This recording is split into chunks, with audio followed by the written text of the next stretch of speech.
Matinding panganib para sa ilang informal settler ang pagtira sa ilalim ng mga tulay. Pati ang tibay ng istruktura nalalagay rin sa alanganin. Kaya naman, nakikipag-ugnayan ang DPWH sa mga lokal na pamahalaan sa Metro Manila para mailipat ng lugar ang mga nakatira rito. Balita hatid ni Haji Rieta.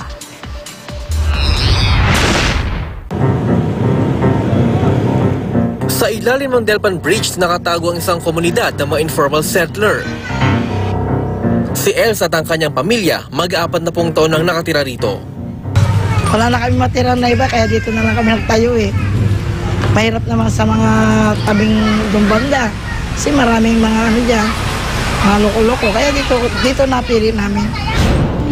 Hindi na raw bago sa kanya ang bantang pagpapaalis sa kanila. Ang Department of Public Works and Highways o DPWH gusto na silang patalsikin kasunod ng naganap na sunog sa Quezon Bridge sa Quiapo. Dahil kasi sa sunog, nalagay umano sa alanganin ang tibay ng tulay. Kapag nagkaroon ng diferensya na damage yung tulay, gagastos ang gobyerno para i-repair o i-retrofit itong mga tulay na ito. So, gagastos talaga ang gobyerno yan dahil kailangan maayos para sa safety ng mga motorista. Sa tala ng Metro Manila Development Authority, isa sa 4 na residente ng Metro Manila o mahigit 2.7 million ay mga informal settler. Parehong dihado ang gobyerno at informal settlers sa patuloy na pagtira ng mga tao sa ilalim ng tulay.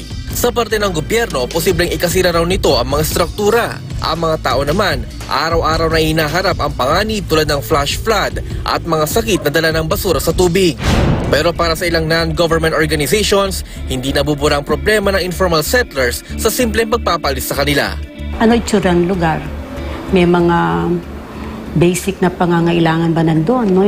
Yung transportation, water, electricity.